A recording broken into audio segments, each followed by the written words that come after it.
Fala pessoal, tudo bom? Bem-vindos a mais um vídeo no canal e hoje nós falaremos sobre um assunto muito importante dentro da farmacologia, que são os contraceptivos hormonais. Essa aula será dividida em duas partes. A primeira parte a gente retomará os conceitos de ciclo menstrual fisiológico da mulher e também abordaremos o início dos conceitos de contraceptivos hormonais. E na segunda parte a gente falará de maneira mais específica sobre os contraceptivos hormonais. Primeiramente, a gente tem que ter em mente, né, aquele ciclo menstrual fisiológico que a gente aprende desde as bases do nosso conhecimento, que você vai ter basicamente três fases endometriais, que vai ser a fase descamativa, a fase proliferativa e a fase secretória. A fase descamativa se inicia logo no primeiro dia em que você tem a descamação do endométrio, que é a parte funcional do útero, digamos assim, que é a parte que vai permitir que haja a implantação do óvulo fecundado. E a partir do momento em que você tem essa descamação, você começa a liberar, a aumentar os níveis, né, progressivamente dos hormônios hipofisários que estimulam as gônadas, que são FSH e LH. O FSH, por sua vez, vai lá nos óvulos, nos folículos ovarianos, e estimulam as células da granulosa a produzirem estrógeno. Já o LH vão lá na teca, certo, dos folículos ovarianos e estimulam a produção de progesterona. E esses dois hormônios, estrógeno e progesterona, vão trabalhar juntos para que você tenha um crescimento efetivo do endométrio. O crescimento em si é muito mais por parte do estrógeno do que da progesterona. Só que a progesterona ela mantém esse endométrio, certo? Então o que vai acontecer? Na fase proliferativa, você vai ter um aumento exorbitante de estradiol, que vai ajudar na proliferação endometrial, como o próprio nome já diz, certo? E na próxima fase, lá para volta do 14º dia, você tem um pico de liberação de LH, e esse pico vai fazer com que ocorra a ovulação, que é a liberação do óvulo do folículo maduro, certo? E a partir desse momento você tem o folículo que sobrou, né, se degenerando, e ele vai se tornar o corpo lúteo, que vai começar a produzir em grandes quantidades a progesterona. Por isso a progesterona é o hormônio mais prevalente na terceira fase do ciclo menstrual, que é a fase secretória, certo? E essa progesterona ela vai manter o endométrio até que o corpo lúteo ele começa a se degenerar. E com isso os níveis de progesterona caem e o endométrio começa de novo a descamar, reiniciando assim o ciclo. O que acontece na gravidez? Na gravidez você tem uma manutenção desse corpo lúteo nos 3 primeiros meses pelo hormônio beta-HCG, certo? Que é produzido pela unidade placentária. E a partir desse momento, placentária não, que é produzida a partir da unidade do sincício trofoblasto, principalmente. E a partir do 3º mês você tem a entrada da placenta como produtora primordial de progesterona. Certo, então tendo em vista esse ciclo menstrual que, diga-se de passagem, é lindo, né, da gente se ver, você vai ter basicamente 5 mecanismos de ação dos contraceptivos hormonais. O primeiro vai ser a inibição do eixo hipotálamo, hipófise, gônada, que no caso feminino são os ovários, certo? O que você vai fazer?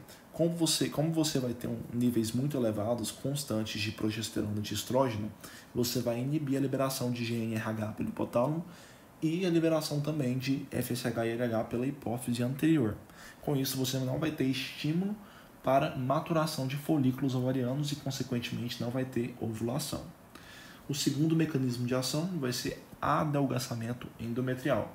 Então, o que esses hormônios vão fazer? Eles vão fazer com que o endométrio se torne cada vez mais fino, certo?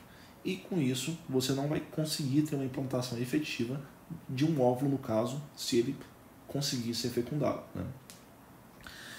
O terceiro mecanismo vai ser a alteração do muco cervical. O muco cervical, geralmente, ele tem uma filância, ele tem uma textura que vai permitir a passagem do espermatozoide. Mas a partir do momento que você está em uso de contraceptivo hormonal, você vai ter um espessamento desse muco cervical, o que vai dificultar a passagem do espermatozoide. O quarto mecanismo é a diminuição do peristaltismo tubário e do movimento ciliar, porque você tem cílios nas células tubárias, que vão auxiliar na migração do óvulo fecundado, que geralmente ocorre lá na ampola da tuba uterina, né, que é o primeiro terço da tuba uterina, até a parte endometrial uterina. Então, quando você está em uso de contraceptivo hormonal, você inibe esse peristaltismo e esse movimento ciliar. E, por último, não menos importante, você tem alteração do pH vaginal. O pH vaginal começa a ficar mais ácido e isso dificulta ainda mais a passagem de espermatozoides. A gente tem aqui uma observação muito importante, que é a seguinte: em mulheres que fazem uso de contraceptivos hormonais de maneira prolongada, sem interrupções, principalmente se for sem interrupções, né, você vai ter a chance de alguma vez na vida essa mulher apresentar algum sangramento esporádico de pequeno volume. E algumas mulheres podem até se preocupar com isso porque podem achar que pode ser sangramento de implantação, o que na verdade não é. É impossível isso acontecer praticamente, né? De tão eficaz que é o método contraceptivo hormonal se utilizado de maneira correta. Então o que vai ser esse sangramento? Vai ser o sangramento spot, que a gente chama. São sangramentos curtos, de pequeno volume, que vão acontecer por micro-rupturas de vasos sanguíneos endometriais que estão, inclusive, uma matriz bem adelgaçada pelos contraceptivos hormonais. Então, quanto mais fino o endométrio tiver, maior a chance de você romper pequenos vasos ali dessa região e promover esse sangramento spot. Em relação aos tipos de anticoncepcionais hormonais, você vai ter basicamente dois tipos, que são os combinados, que vão ter um estrógeno e um progestágeno, e você tem os que contêm somente progesterona. Geralmente, o anticoncepcional hormonal oral, ele vai ser composto por etilneestradiol mais algum progestágeno, certo? Então, esses exemplos que eu coloquei aqui são todos nomes comerciais de comprimidos de anticoncepcionais hormonais orais. O Lovely, por exemplo, é um composto de etilneestradiol mais levonorgestrel, que é um progestágeno muito utilizado farmacologicamente falando, certo? O Femiane, por exemplo, ele vai ser o etilneestradiol mais o Gracial, ele vai ser o etilneestradiol mais o desogestrel, certo? O Selene e o Diane 35, os dois vão ser acetato de ciproterona mais etilneestradiol, certo? Em relação à progesterona, você vai ter basicamente dois que são muito importantes no nosso meio, que é o Micronor, que inclusive é utilizado em casos de lactação, que a mulher está amamentando, e o Cerazete, certo? São os dois principais que a gente tem em nosso meio. Em relação às vias de administração, você tem a via oral, que, como eu falei, você vai ter um composto de etilneestradiol mais algum progestágeno. Por que você vai ter que ter o etilneestradiol? Porque ele é mais resistente à ação do suco gástrico, então ele não vai ser degradado, não vai ser facilmente degradado. Você vai ter o de via intramuscular, que você pode ter como exemplos o acetato de medroxiprogesterona e o valerato de estradiol mais noretestosterona, certo? Que são os dois mais utilizados aqui no nosso meio. Por via transdérmica, você pode ter o etilneestradiol e a norelgestromina, que é o Evra, que é aquele adesivo que vai liberar esses dois hormônios aí como medida contraceptiva.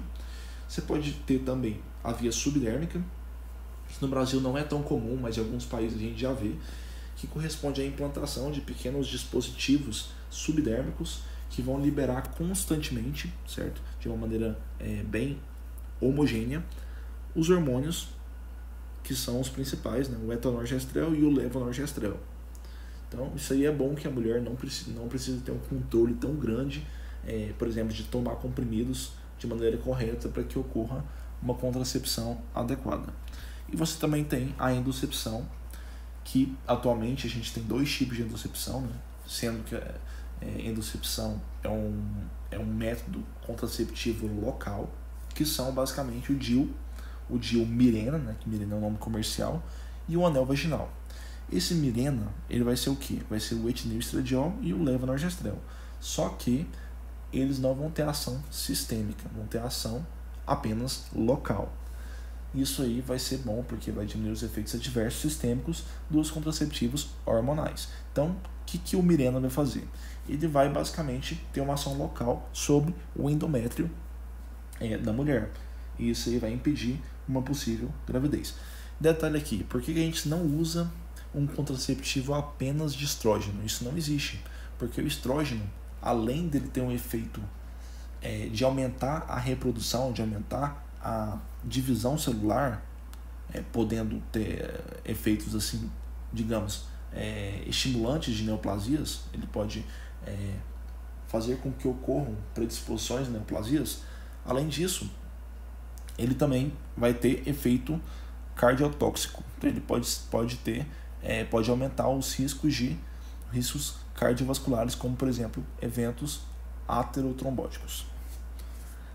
Em relação à apresentação na cartela de comprimido, você pode ter várias apresentações de acordo com a quantidade de dragens de comprimidos. Você pode ter de 21 dragens, 22, 24 ou 28. A pergunta é: quando a mulher vai menstruar? Por exemplo, se ela estiver tomando uma cartela que tem 28 dragens, isso corresponde necessariamente a uma ausência completa de menstruação? Ela não vai menstruar? Não, isso não é correto. Porque essas 28 dragens podem ser, por exemplo, 24 dragens com o princípio ativo, mais 4 dragens com placebo. E esse placebo não vai ter efeito nenhum sobre a contracepção. Então, você basicamente está tomando 24, parando 4, menstruando. Então, essa mulher vai menstruar. Mas no caso da mulher que faz o uso das 28 dragens que contém o princípio ativo, essa mulher ela não vai menstruar, ela vai emendar uma cartela com a outra, certo? Então depende muito do objetivo da mulher, o que ela quer para a vida dela e das indicações clínicas que ela tem. Então, respondendo a pergunta, quando a mulher vai menstruar? Quando ela quiser. É essa a resposta basicamente. Então, continuando aqui sobre os tipos de anticoncepcional oral hormonal, você vai ter os monofásicos, os bifásicos e os trifásicos. O que são esses nomes, né? O monofásico é quando você tem uma cartela com todos os comprimidos com a mesma concentração dos princípios ativos, do estrógeno e do progestágeno.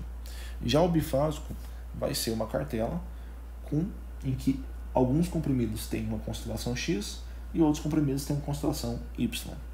E o trifásico vai ser uma cartela em que alguns comprimidos têm uma concentração X, outros têm uma concentração Y e outros têm uma concentração Z. Por que isso é importante?